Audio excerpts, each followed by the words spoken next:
Kind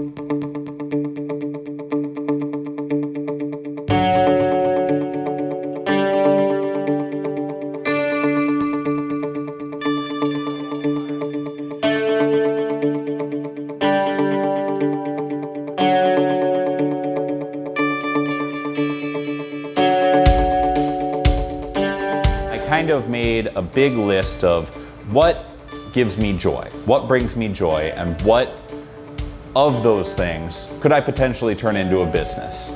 And craft beer and home brewing was certainly on that list. It's something that means the world to me. It is my passion, and beer is something that I have built my life around, something that I think about every single day, that I don't necessarily wake up and drink one, but I wake up and think one.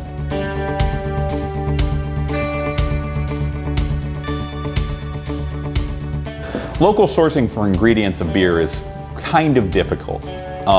Reason being, corn is used in beer. There are a lot of breweries that use corn. It's not typically an ingredient that you see in a lot of craft beers. We don't brew with soy. The main backbone of most beers is going to be barley. Wheat would be up there. Oats are also used in a lot of beers. Rye is used in a lot of beers. Not a lot of barley, wheat, oats, or rye are grown in the state of Iowa. So sourcing local ingredients for that is very difficult. There are a lot of hop farms that have been opening up in Iowa, and I have absolutely partnered with a number of them. I love using Iowa hops. One of the places where we get the opportunity to get a little bit more creative with our local ingredients is with different things, flavorings, things like that. So coming up, actually probably next week, I'm going to be brewing our pumpkin beer, the Yoga Pants. And with that, we actually source all of our pie pumpkins, because it's all actual pie pumpkins that my wife and I sit down and have a night of cutting up and processing. We source all of those from the Valley Junction Farmers Market, 6 blocks that way. We only use locally grown pumpkins grown by people who come to the farmers market in this neighborhood. That's something that I'm very passionate about. I want to support local farmers. I want to support local producers. We do a shandy in the winter, a winter shandy called the Broken Snowblower. And that's made with pumpkin beer blended with unfermented apple cider from Deal's Orchard up in Jefferson, right there by Perry. And they put out a phenomenal product, and I love being able to incorporate that into a beer.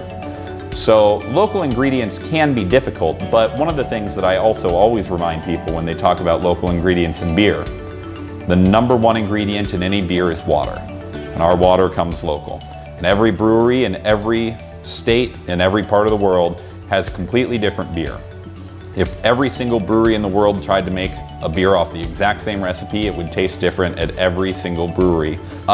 We've got great water for brewing stouts here. We don't have great water for brewing IPAs. There's a lot of adjustment that needs to be made to the water to make a great IPA. In my estimation, every brewer has their different tips and tricks and ways that they go about it. I love West Des Moines water for making a stout, and that's the kind of beer that I'm passionate about anyway, so it works out relatively well for me. Different mineral contents, the way that it's treated. We have very high nitrate water, which is exciting. I don't try to replicate a water profile from anywhere other than 103 South 11th Street in West Des Moines. Built my business in this neighborhood. I bought my house in this neighborhood. I eat at these restaurants. I jog on these streets. It might not look like it, but I do. These are the people that support me and the people I support. So I'm very passionate about the neighborhood and about the sense of place. And that's one of the things I like about the taproom atmosphere, that you're building a real place that can be community. It's easy to bring your family in. It's easy to bring a group of people that just want to relax and hang out. It's the old English pub idea of sitting around and just having a conversation. That's why we have board games instead of televisions. There are 1,000 sports bars in the area, and there are a lot of them that are phenomenal. They do a great job. That's not who we are. We're a conversation bar.